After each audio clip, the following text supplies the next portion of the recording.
Good evening everyone. Self study जी TET में आप सभी का स्वागत है। यदि आप हमारे वीडियो में नए हैं तो चैनल को सब्सक्राइब कर लें और बेल आइकन को प्रेस कर लें, जिससे आपको हमारे वीडियो का नोटिफिकेशन मिलता रहे। तो आज के वीडियो में हम लोग देखेंगे जी टेट पर्यावरण इकाई 8, जिसमें है टॉपिक है पारिस्थितिक तंत्र, इकोसिस्टम। तो यहाँ से 4 नंबर के प्रश्न जी टेट में पूछा जाता है। तो इस 4 नंबर को आप लोग ना गंवाएं, इसको अच्छे से समझें, क्योंकि इसको आप लोग बचपन से पढ़ते आ रहे हैं पर्यावरण में और विज्ञान में। तो यह टॉपिक जो है बहुत ही सरल टॉपिक भी है, जिससे आप स्कोरिंग कर सकते हैं। इसके बहुत सारे वीडियो मिल जाएंगे आपको इकोसिस्टम के बारे में अच्छे से इसको समझने के लिए।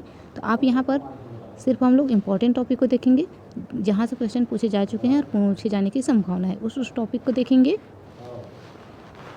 क्योंकि यहाँ पर साउंड की प्रॉब्लम होती है और जो है वीडियो की क्वालिटी की प्रॉब्लम होती है, तो आप अपने वीडियो मोबाइल में क्वालिटी बढ़ा करके देखें। इसी वजह से मैं ज़्यादा यहाँ पर डिटेल में नहीं बताती हूँ, क्योंकि इसमें अपलोडिंग होने की बहुत समस्या हो जाती है, अपलोडिंग नहीं हो पाता है ज़्यादा टाइम का। चलिए स्टार्ट करते हैं। टॉपिक है पारिस्थितिक तंत्र, इकाई 8 पारिस्थितिक तंत्र, जिसको इकोसिस्टम बोलते हैं। तो आप सभी बचपन से पढ़ते आ रहे हैं इकोसिस्टम के बारे में। इसके थ्योरी आप लोगों को अच्छी से समझ में आ जाएंगे और बहुत सारी इसके वीडियो हैं, उसको देख करके आप इसके थ्योरी जो है कॉन्सेप्ट क्लियर जरूर करें। यहाँ पर सिर्फ हम एग्जाम की दृष्टि से जो इंपॉर्टेंट टॉपिक है, जहाँ से प्रश्न पूछा जा चुका है और पूछे जाने की संभावना है, उसी टॉपिक को यहाँ पर देखेंगे। क्योंकि यहाँ पर साउंड प्रॉब्लम और मोबाइल की क्वालिटी की प्रॉब्लम की वजह से वीडियो जो है लंबा नहीं बन पाता, तो आप लोग इसको समझने की कोशिश करें। चलिए स्टार्ट करते हैं। पारिस्थितिक तंत्र क्या है, ये आप सभी जानते हैं। सजीव और निर्जीव दोनों के मिलने से जो है एक पारिस्थितिक तंत्र का निर्माण होता है, और उसमें दोनों के बीच में क्या होता है, अंतःक्रियाएं होती है। यानी कि सजीव और निर्जीव घटक मिल करके आपस में अंतःक्रिया करते हैं, तब एक पारिस्थितिक तंत्र का निर्माण होता है। देखिए, पारिस्थितिक शब्द का सर्वप्रथम प्रयोग कब और किसने किया था? तो पारिस्थितिक तंत्र शब्द का सर्वप्रथम प्रयोग जो है एजी टांसले ने कब किया था? 1935 ईस्वी में किया था। यह प्रश्न पूछा जा चुका है। अगला है संरचनात्मक घटक। यह जो है हमारे सिलेबस में है। जैविक एवं अजैविक घटक सम्मिलित होता है। देखिए, ये जो है संरचनात्मक जो घटक है पारिस्थितिक तंत्र, वह कैसे बना है, उसको पूछा गया है। इसमें है जैविक घटक, यानी कि जिसको बायोटिक घटक बोलते हैं। अजैविक घटक यानी कि अबायोटिक। सरल भाषा में कहें तो सजीव और निर्जीव घटक आपस में मिल करके क्या करते हैं, एक पारिस्थितिक तंत्र का निर्माण करते हैं। और जब दोनों के बीच में आपस में अंतःक्रिया होता है, तभी वह क्या कहलाता है, पारिस्थितिक तंत्र कहलाता है। जैविक घटक के अंतर्गत क्या क्या आता है, तो पेड़ पौधे, जीव जंतु आता है। अजैविक घटक के अंतर्गत क्या क्या आता है, जो हमारे प्रकृति प्रदत्त जो उपहार के रूप में मिला हुआ है, जैसे कि नदी, नाला, झरना, तालाब, पर्वत, पठार, मैदान, ऊर्जा, ताप, ये सभी क्या है, ये अजैविक घटक है। तो ये दोनों मिल करके जैविक और अजैविक यानी कि सजीव और निर्जीव घटक मिल करके क्या बनाते हैं, एक पारिस्थितिक तंत्र का निर्माण करते हैं। अगला है क्रियात्मक घटक, यानी कि जो इस पारिस्थितिक तंत्र में क्रियात्मक घटक कौन करता है, तो वह सूर्य करता है। कैसे कि वह सभी जीव जंतु को, सभी जो जैविक घटक है, अजैविक घटक है, उसको ऊर्जा कहाँ से प्राप्त होता है, तो सूर्य से होता है। तो सूर्य जो है क्या है, वह मुख्य स्रोत है ऊर्जा का, इसलिए इसको वायुतंत्र में ऊर्जा का मुख्य स्रोत क्या है, सूर्य है। अगला है जैविक समुदाय। जैविक समुदाय यह जो है एक परिभाषा है इस पारिस्थितिक तंत्र का। जैविक समुदाय वह समूह जो उसके भौतिक वातावरण के साथ ऊर्जा का आदान प्रदान एवं पोषक तत्वों के पुनः चक्रण जैव भू रासायनिक चक्र द्वारा परस्पर जुड़ा रहता है, यही तंत्र पारितंत्र कहलाता है। चलिए इसको छोड़ देते हैं, परिभाषा नहीं पूछा जाता। अगला है जो मेन टॉपिक है, उसको देखेंगे। पारितंत्र एक खुला पारितंत्र है। देखिए, प्रश्न पूछा गया कि पारितंत्र कैसा तंत्र है, तो वहाँ पर लिखेंगे खुला, लिखेंगे, क्योंकि खुला पारितंत्र है, बंद पारितंत्र नहीं है, जिसमें ऊर्जा एवं पदार्थों का क्या होता है, निवेश एवं बहिर्गमन होता है। पारितंत्र जो है यह खुला पारितंत्र है, जिसमें ऊर्जा एवं पदार्थों का क्या होता है, सतत निवेश एवं बहिर्गमन होता रहता है। अगला है स्थायी पारिस्थितिक तंत्र क्या है, तो समुद्र और महासागर। यह जो है स्थायी रहता है, इसलिए इसको स्थायी पारिस्थितिक तंत्र कहा जाता है, समुद्र और महासागर को। अगला है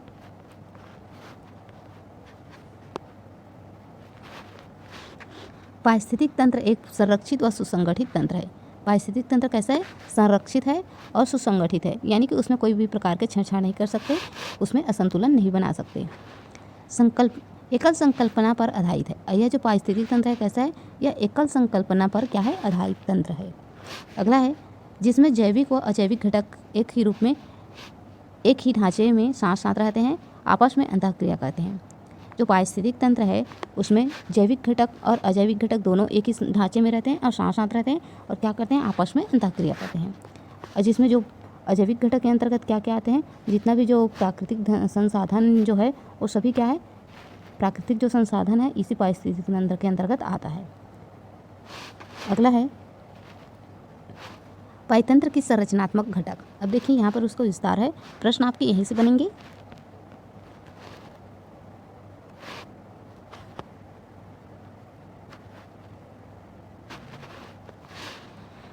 पाइतंत्र की संरचनात्मक घटक, तो जो पारिस्थितिक तंत्र है उसकी संरचना कैसे हुई है इसके बारे में पूछा गया है। ये जो है हमारे टॉपिक में है सिलेबस में। तो यह जैविक घटक और अजैविक घटक, जैविक को क्या बोलते हैं, बायोटिक बोलते हैं, अजैविक को अबायोटिक।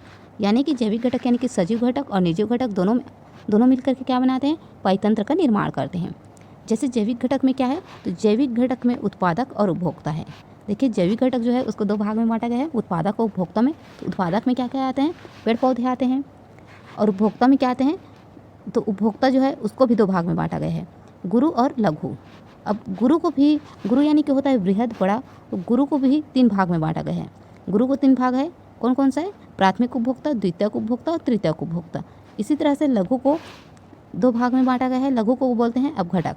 जो लघु यानी कि सूक्ष्म जो जीव है उसको बोलते हैं अपघटक। अब अपघटक तो है जीवाणु है और कवक है।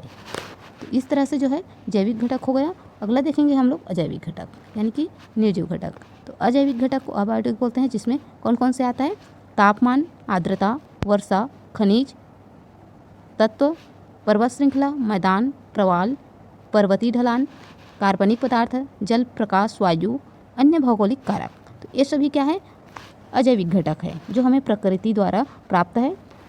ये सभी अजैविक घटक के अंतर्गत आते हैं।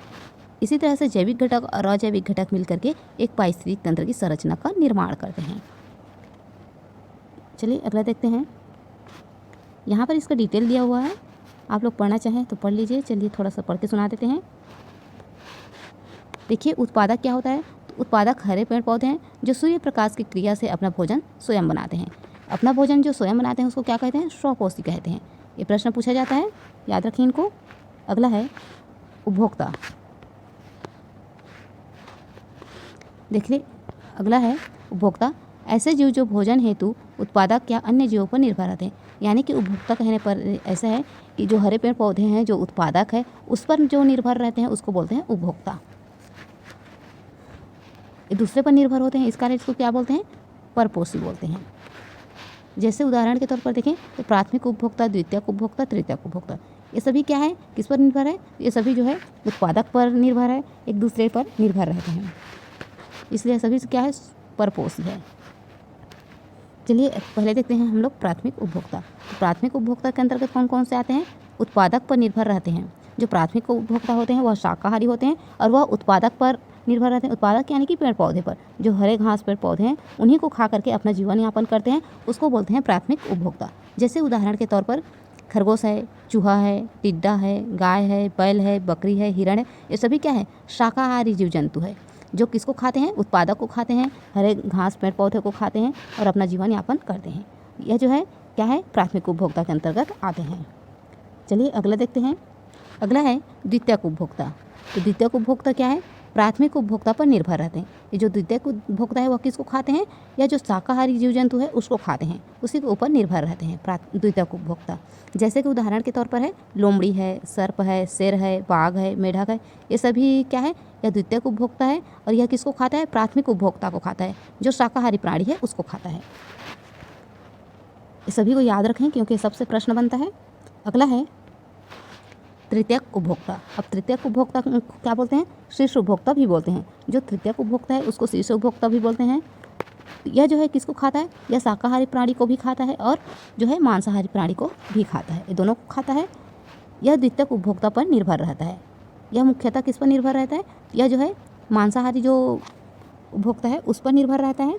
उदाहरण के तौर पर चीता, बाघ, गिद्ध, बाज, मनुष्य। तो देखिए जो चीता है, बाघ है, गिद्ध है, बाज है, ये सब किसको खाता है, लोमड़ी, सर्प, शेर, ये सभी चीज़ को खाते हैं, इस पर निर्भर रहते हैं। और जो मनुष्य है, मनुष्य यह तृतीय उपभोक्ता में आता है, शीर्ष उपभोक्ता के अंतर्गत आता है। एनसीईआरटी भी है तृतीय उपभोक्ता में। प्रश्न के अकॉर्डिंग आपको आंसर देना है। प्रश्न में जैसा ऑप्शन, अगर ऑप्शन में मान लिया जाए आपके तृतीय उपभोक्ता नहीं है प्राथमिक उपभोक्ता है, द्वितीय उपभोक्ता है, प्राथमिक और द्वितीय उपभोक्ता इनमें से कोई नहीं, तो वैसे में आपको लेना है प्राथमिक और द्वितीय उपभोक्ता को लेना है। अगर उसमें तृतीय उपभोक्ता दिया रहेगा तो आप तृतीय उपभोक्ता को चुनेंगे। अगर आपके पास तृतीय उपभोक्ता ऑप्शन में नहीं है तब आप प्राथमिक और द्वितीय को चुनेंगे। तो आप प्रश्न को पढ़ेंगे और प्रश्न के ऑप्शन के अकॉर्डिंग आप वहाँ पर आंसर करेंगे। तो आप इसको ज़रूर देखें। चलिए अगला देखते हैं।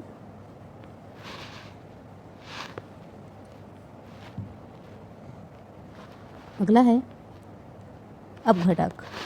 अपघटक क्या होता है? तो अपघटक जिसको बोलते हैं लघु उपभोक्ता या सूक्ष्मजीव, यानी कि मृतोपजीवियों का अपघटन करता है। जैसे कि कोई जो जीव जंतु जब मर जाता है तो वह अपघटित होता है, उसमें कीड़े पनपने लगते हैं, बैक्टीरिया फंगस निकलने लगते हैं, वही सभी क्या कहलाते हैं? सूक्ष्म उपभोक्ता कहलाते हैं। जो अपघटित पदार्थों को क्या करते हैं? सरल कार्बनिक पदार्थों में तोड़ करके उसको परिवर्तित करते हैं। चलिए अगला देखते हैं। जैव भू रासायनिक चक्र में खनिज तत्व का चक्रण अपमार्जक या अपघटक की सहायता से होता है। जैव भू रासायनिक चक्र में खनिज तत्व का जो चक्रण है वह किसके अनुसार होता है? अपमार्जक या अपघटक की सहायता से होता है। उदाहरण के तौर पर जीवाणु, कवक और केंचुआ, वही है जो सूक्ष्मजीव बोल रहे हैं, अपघटक बोल रहे हैं, वही है क्या कहता है? वह जीवाणु या कवक या केंचुआ के रूप में क्या करता है? उसी के रूप में वह जो है खनिज तत्व के साथ चक्रण करता है। अगला है सूक्ष्म उपभोक्ता को अपघटक के साथ साथ परिवर्तक भी कहते हैं।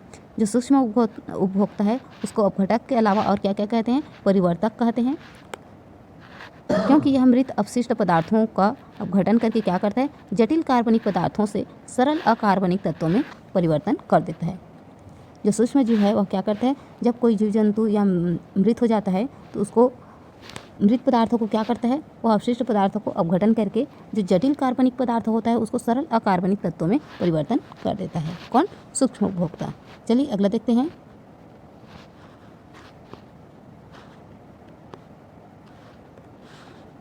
उच्च प्राथमिक उत्पादकता वाले क्षेत्र। यहाँ से प्रश्न बन चुका है। उच्च प्राथमिक उत्पादकता वाले क्षेत्र यानी कि सबसे ज़्यादा जहाँ उत्पादक होता है या पेड़, घास, पेड़ पौधे जहाँ पर ज़्यादा उगते हैं उसको बोलते हैं उच्च प्राथमिक उत्पादकता वाले क्षेत्र। यह कैसा क्षेत्र है, कहाँ पर होता है, इसको देखना है। इन क्षेत्रों की उत्पादक सबसे ज़्यादा होती है। जहाँ सबसे ज़्यादा होती है तो उदाहरण के तौर पर है उष्णकटिबंधीय वर्षा वाले क्षेत्र। जहाँ पर उष्णकटिबंधीय वर्षा वाले क्षेत्र है वहाँ पर उसको क्या बोलते हैं? ट्रॉपिकल रेन फॉरेस्ट बोलते हैं। और यहाँ पर जो है जलोढ़ मिट्टी या जलोढ़ मैदान होने के कारण सबसे ज़्यादा जो है उत्पादक यहाँ पर होते हैं। पेड़, घास, पौधे ये सभी चीज़ कहाँ उत्पन्न होते हैं? तो ये जलोढ़ मैदान में होते हैं, जिसको उष्णकटिबंधीय वर्षा वाले क्षेत्र बोलते हैं। इसको याद रखें, प्रश्न आ चुका है। अगला है मध्य उत्पादक वाले क्षेत्र। जहाँ पर मध्य यानी कि जो मीडियम, जहाँ पर ना तो कम रहता है ना ज़्यादा रहता है, मीडियम रहता है, वहाँ पर कैसा है? घास क्षेत्र जो है, घास क्षेत्र रहता है और छिछली झील रहते हैं। जो झील रहते हैं वो गहरी नहीं होता है, वो छिछली रहता है। अगला है न्यूनतम उत्पादकता वाले क्षेत्र। जहाँ पर कम मात्रा में पाए जाते हैं, नहीं के बराबर पाए जाते हैं, वह जो है जगह कौन सी है? रेगिस्तान है, हिम आच्छादित है, बंजर क्षेत्र है, टुंड्रा प्रदेश है। तो यहाँ पर जो है न्यूनतम उत्पादकता वाले क्षेत्र हैं। यहाँ पर बहुत कम मात्रा में जो है घास, पेड़ पौधे मिलेंगे, बाकी पूरा रेत ही रेत रहेंगे। तो चलिए अगला देखते हैं।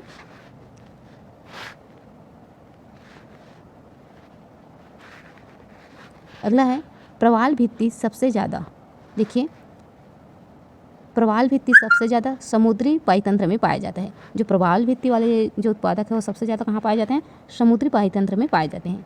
सबसे कम उत्पादकता कहाँ होती है? तो टुंड्रा प्रदेश एवं मरुस्थल में। टुंड्रा प्रदेश एवं मरुस्थल में सबसे जो है कम उत्पादकता होता है। टुंड्रा प्रदेश का कारण क्या है? तो न्यूनतम सूर्य ताप, वहाँ पर सूर्य की जो ताप है ज़्यादा नहीं पहुँच पाता, इसलिए क्या होता है? वहाँ पर उत्पादक क्षमता जो है बहुत कम रहती है, उत्पादक नहीं होता।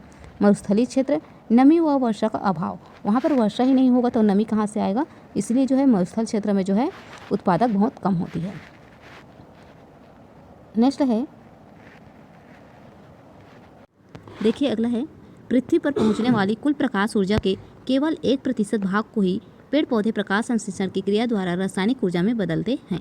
यानी कि कहने का मतलब है कि जो पेड़ पौधा है अपनी प्रकाश, जो सूर्य की प्रकाश है उसकी ऊर्जा से क्या करते हैं? प्रकाश संश्लेषण की क्रिया करते हैं और अपने भोजन बनाते हैं। तो उसमें जो है सिर्फ 1% जो रहता है उसी को प्रकाश संश्लेषण की क्रिया द्वारा रासायनिक ऊर्जा में बदल पाते हैं। कितने परसेंट को? सिर्फ 1% को। तो आप इसको याद रखें। अगला है बायोम और जियोम। बायोम या जियोम किसको बोलते हैं? तो किसी क्षेत्र में पाए जाने वाले विभिन्न पादप समुदायों को क्या बोला जाता है? फ्लोरा बोला जाता है। यानी कि किसी क्षेत्र में विभिन्न पादप समुदाय, जो पादप समुदाय है उसको क्या बोलते हैं?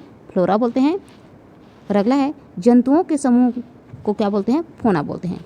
कहने का जो मतलब है वह है पादप समुदाय को फ्लोरा बोलते हैं और जंतुओं के समुदाय को फौना बोलते हैं। और दोनों का जो सम्मिश्रण होता है एक समान वातावरण में साझा करते हैं तो उसको बायोम या जियोम कहते हैं। आप इसको याद रखें, पूछा जा चुका है इस प्रश्न को।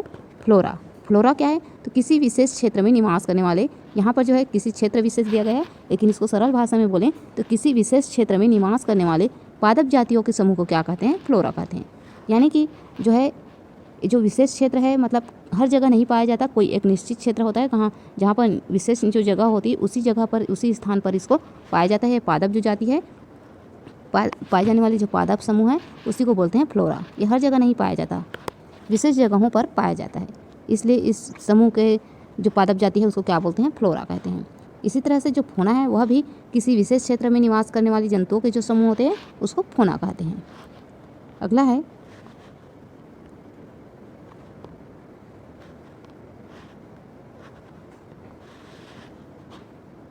लोटिक पाइतंत्र। लोटिक पाइतंत्र यानी कि प्रवाहित जल में पाया जाने वाला पाइतंत्र, अर्थात जो जल प्रवाहित करता है, जो जल निरंतर बहते रहता है, उस जल में जो पाया जाता है पाइतंत्र, उस पाइतंत्र को बोलते हैं लोटिक पाइतंत्र।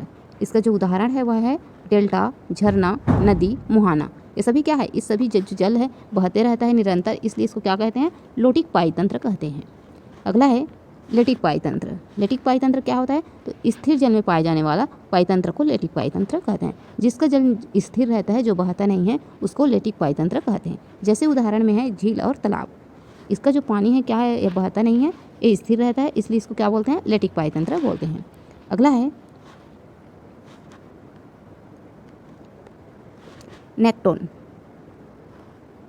नेक्टोन जल में सक्रिय रूप से तैरने वाले जीव है। ये जो नेक्टोन है यह सक्रिय रूप से जल में तैरने वाले जीव है। जैसे उदाहरण में है सार्क और केकड़ा। नेक्टोन यानी कि सक्रिय रूप से तैरने वाले। अगला है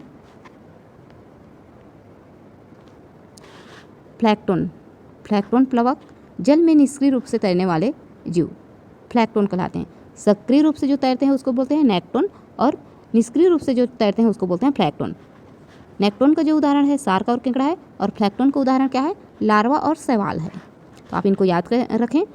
जो सक्रिय रूप से तैरता है उसको नेक्टोन बोलते हैं, निष्क्रिय रूप से जो तैरता है उसको प्लैंकटन कहते हैं। तो आप इसके उदाहरण को याद जरूर रखें। अगला है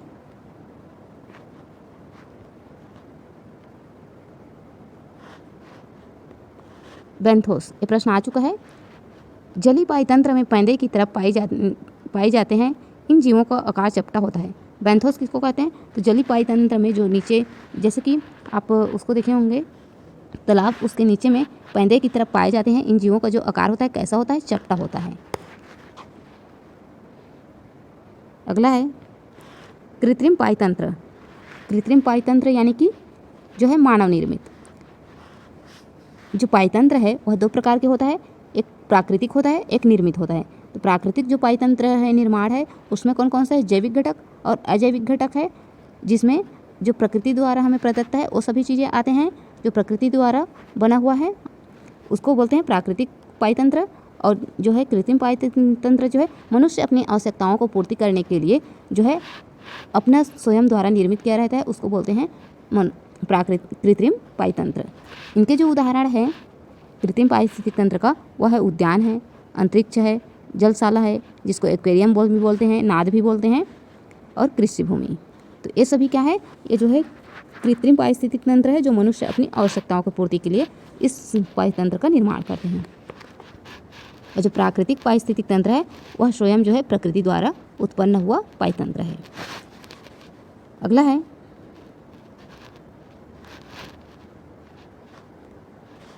तालाब का पारिस्थितिक तंत्र। देखिए तालाब का पारिस्थितिक तंत्र में क्या है? तालाब पारितंत्र में खाद्य श्रृंखला पादप प्लावक स्वपोषी से प्रारंभ होती है। यानी कि जो तालाब के पारिस्थितिक तंत्र हैं उसमें खाद्य श्रृंखला कहाँ से प्रारंभ होती है? तो यह पादप प्लावक से प्रारंभ होती है, यानी कि पादप से प्रारंभ होती है। पादप यानी कि उत्पादक। तो देखिए यहाँ से स्टार्ट करते हैं। फाइटोप्लैंक्टन से ही सर्वाधिक मात्रा में ऑक्सीजन प्राप्त होती है। फाइटोप्लैंक्टन से ही क्या होती है? सर्वाधिक मात्रा में ऑक्सीजन प्राप्त होती है, इसको याद रखें। अगला है पादप प्लवक। पादप प्लवक को कौन खाता है? जंतु प्लवक खाता है। जंतु प्लवक को कौन खाता है? छोटी मछली खाता है। छोटी मछली को बड़ी मछली और बड़ी मछली को पक्षी। इस तरह से जो है यह एक खाद्य श्रृंखला है। अगला है यह जो है तालाब की खाद्य श्रृंखला है, आप इसको ध्यान रखें, प्रश्न बनता है यहाँ से और बन चुका है। तालाब की जो पारिस्थितिक तंत्र है उसमें सबसे पहले जो है उत्पादक के रूप में कौन से है? तो वहाँ पर है पादप प्लवक है। इनको कौन खाता है? तो जंतु प्लवक खाता है। उसके बाद इसको कौन खाता है? छोटी मछली खाता है। छोटी मछली को कौन खाता है? बड़ी मछली। और बड़ी मछली को कौन खाता है? पक्षी खाता है। आप सभी देखे हैं इन सबको। अगला है रटना नहीं है, अपने दैनिक जीवन से जोड़ते हुए इसको पढ़ना है, जिससे आपके हमेशा याद रहेंगे। अगर आप सिर्फ नोट्स को रटेंगे या नोट्स को पढ़ेंगे तो समझ में नहीं आएंगे। आप अपने दैनिक जीवन में जो जो देखे हैं, जो क्रियाकलाप होते हैं, उन्हीं सभी चीज़ों को देखते हुए पढ़ेंगे तो आपके दिमाग में फिट रहेंगे, क्योंकि ये पारिस्थितिक तंत्र के बारे में आप सभी अच्छी तरह से जानते हैं। आप इसको अच्छी तरह से जोड़ सकते हैं। अगला है तालाब की एक बूंद भी सूक्ष्म पारिस्थितिक तंत्र की भांति कार्य करता है। जो तालाब की पारिस्थितिक तंत्र है उसमें अगर उसकी एक बूंद को भी देखें तो सूक्ष्म पारिस्थितिक तंत्र की भांति कार्य करता है। मृतोपजीवी पादप मोनोट्रोपा। देखिए जो मृतोपजीवी पादप है वह मोनोट्रोपा क्या कहलाता है? अपघटनकर्ता की श्रेणी में रखा गया है। जो मृतोपजीवी पादप मोनोट्रोपा है उसको किसके अंतर्गत रखा गया है? अपघटनकर्ता की श्रेणी में रखा गया है, क्योंकि यह सड़े गले पदार्थों पर वृद्धि करता है। यह जो है मृतोपजीवी पादप मोनोट्रोपा क्या करता है? अपघटनकर्ता की श्रेणी में रखा गया है और यह जो है सड़े गले पदार्थों पर वृद्धि करता है, जो मृत जीव जंतुओं को खाते हैं और अपमार्जक कहलाते हैं, जैसे गिद्ध और कौवा। गिद्ध और कौवा क्या है? यह सफाईकर्ता के नाम से भी जाने जाते हैं। अगला है पाइतंत्र में सर्वाधिक ऊर्जा उत्पादन। पाइतंत्र में सर्वाधिक ऊर्जा उत्पादन स्तर पर होता है। पृथ्वी पर होने वाले कुल प्रकाश संश्लेषण 90 भाग जलीय पौधे द्वारा संपन्न होता है। पारिस्थितिक तंत्र में सर्वाधिक ऊर्जा उत्पादक जो है सर्वाधिक ऊर्जा उत्पादक स्तर पर होता है। पाइतंत्र में सर्वाधिक ऊर्जा किस पर होता है? तो उत्पादक स्तर पर होता है। और पृथ्वी पर होने वाले कुल प्रकाश संश्लेषण का कितने प्रतिशत? 90% भाग जो है जलीय पौधे द्वारा संपन्न होता है। जो जलीय पौधे होते हैं उन पर कितना प्रतिशत? 90% भाग द्वारा होता है। चलिए अगला है, अगला टॉपिक है पारिस्थितिक दक्षांश या लिंडमैन, यानी कि पारिस्थितिक दक्षांश या लिंडमैन का 10% का ऊर्जा नियम। यह प्रश्न आ चुका है। लिंडमैन का 10% का ऊर्जा नियम। खाद्य श्रृंखला में एक पोषण स्तर से दूसरे पोषण स्तर तक केवल 10% ऊर्जा ही पहुंच पाती है। शेष 10% ऊर्जा ऊष्मा के रूप में वातावरण में विलीन हो जाती है। ऊर्जा का प्रवाह एक दिशीय होता है, उत्पादक से उपभोक्ता की ओर, यानी कि जो उत्पादक है वह क्या करता है? अपने प्रकाश संश्लेषण के माध्यम से जो है क्या करता है? भोजन निर्माण करता है, और उसमें से केवल जो 10% ऊर्जा होता है वह जो है द्वितीय जो होता है प्राथमिक उपभोक्ता उसके पास पहुंचता है। कितने परसेंट? 10%। प्राथमिक उपभोक्ता के पास 10% पहुंचता है। फिर वह जो है यहाँ से फिर जो है द्वितीयक उपभोक्ता के पास कितने परसेंट जाता है? फिर 10% जाता है। फिर तृतीयक उपभोक्ता के पास कितने जाता है? 10% जाता है। यानी कि जो है एक पोषण स्तर से दूसरे पोषण स्तर तक केवल 10% ऊर्जा ही पहुँच पाती है, और जो 10% ऊष्मा है वह जो है वातावरण में क्या हो जाता है? विलीन हो जाता है। और ऊर्जा का जो प्रवाह है वो कैसे होता है? ऊर्जा का जो प्रवाह है कैसे हो रहा है? एक दिशीय होता है। एक दिशाओं में होता है। कहाँ से कहाँ? तो उत्पादक से उपभोक्ता है, यानी कि उत्पादक है, उत्पादक किस ओर जा रहा है? या उपभोक्ता की ओर जा रहा है। तो कहने का मतलब है जो लिंडमैन की जो ऊर्जा का नियम है वह 10% का नियम है, जिसमें पोषक स्तर से एक स्थान से दूसरे स्थान यानी कि उत्पादक से उपभोक्ता की ओर पहुंचने में उसको कितना परसेंट ऊर्जा लगता है? तो सिर्फ वह 10% ऊर्जा ही पहुंचा पाती है, और जो 10% है शेष वह जो है उष्मा वातावरण में विलीन हो जाता है, किसमें? उष्मा के रूप में। और जो 10% ऊर्जा है वह कितने कैलोरी के बराबर होता है? तो 1 कैलोरी के बराबर। 10% ऊर्जा यानी कि 1 कैलोरी के बराबर होता है, इसको याद रखें। अगला है, अगला टॉपिक है हमारे सिलेबस के अनुसार खाद्य श्रृंखला है, जिसको आहार श्रृंखला बोलते हैं, इंग्लिश में फूड चेन बोलते हैं। आप ये तीनों नाम को याद रखें, क्योंकि कोई भी प्रश्न में घुमा देता है उसको, जिससे आपको याद रहेंगे, तो कोई भी कुछ भी उसको घुमाए आप उसको बना लेंगे। तो खाद्य श्रृंखला में क्या होता है, सबसे ज़्यादा जो होता है उत्पादक होता है। उत्पादक रहेंगे तो उसको कौन खाएगा, प्राथमिक उपभोक्ता खाएगा। प्राथमिक उपभोक्ता को कौन खाएगा, द्वितीयक खाएगा। द्वितीयक उपभोक्ता को कौन खाएगा, तो शीर्ष स्तर। तो इसी तरह से जो है एक श्रृंखला बना होता है खाद्य श्रृंखला, इसी को बोलते हैं खाद्य श्रृंखला। अगला है खाद्य श्रृंखला में ऊर्जा का जो प्रवाह होता है कैसा होता है, एक दिशी होता है। खाद्य श्रृंखला में ऊर्जा का प्रवाह कैसा होता है, एक दिशी होता है, एक दिशाओं में होता है। छोटी खाद्य श्रृंखला में ज़्यादा ऊर्जा उपलब्ध होती है, यानी कि जो छोटी खाद्य श्रृंखला होती है उसमें ऊर्जा जो है सबसे ज़्यादा प्राप्त होती है। अपघटक को खाद्य श्रृंखला में सम्मिलित नहीं किया गया है। जो अपघटक है, सूक्ष्म जीव, उनको जो है खाद्य श्रृंखला में उसको सम्मिलित नहीं किया गया है। अगला है अस्थिर व न्यून जैव विविधता को दर्शाता है। खाद्य श्रृंखला जो है अस्थिर व न्यून जैव विविधता को दर्शाता है, क्योंकि खाद्य श्रृंखला सरल व रैखिक होता है। आप इनको याद रखें, खाद्य श्रृंखला कैसे होता है, सरल व रैखिक होता है। अगला है खाद्य श्रृंखला के प्रकार। तो खाद्य श्रृंखला के प्रकार देखते हैं। चारण खाद्य श्रृंखला, इसमें क्या होता है चारण खाद्य श्रृंखला में, इस खाद्य श्रृंखला में पोषक स्तर पर जीवों का आकार तो बढ़ता है, पोषक स्तर पर जो है जीवों का आकार बढ़ता है, लेकिन संख्या में कमी होती चली जाती है। यह खाद्य श्रृंखला उत्पादक से आरंभ होकर छोटे से बड़े जीवों की ओर जाती है। यह जो खाद्य श्रृंखला इसमें क्या होता है, उत्पादक से तो आरंभ होता है और यह छोटे से बड़े जीवों की ओर जाती है। यानी कि उदाहरण के तौर पर देखेंगे तो देखिए सबसे ज़्यादा क्या होता है, घास होता है, घास होता है, और घासों की जो संख्या होती है सबसे ज़्यादा होती है। उसके बाद इसको खाने वाला कौन होता है, खरगोश होता है, तो खरगोश इससे थोड़ा कम होगा। उसके बाद इस खरगोश को खाने वाला कौन होगा, तो लोमड़ी है, लोमड़ी खाता है, तो लोमड़ी जो है खरगोश से कम होगा। और उसके बाद है लोमड़ी को खाने वाला कौन है, तो शेर है, तो शेर की संख्या भी कम होगा। अगर शेर की संख्या ज़्यादा हो जाएगा तो इसको उचित मात्रा में इसको भोजन नहीं मिल पाएगा, जिसके कारण क्या होगा, शेर जो है भूखा मर जाएगा। तो इसीलिए इसको एक संतुलित रूप में इसको रखा गया है। इसी तरह से यह जो है जो खाद्य श्रृंखला है, चारण खाद्य श्रृंखला, उसका जो श्रृंखला बना हुआ है खाद्य श्रृंखला। तो आप इसको इस तरह से समझ सकते हैं।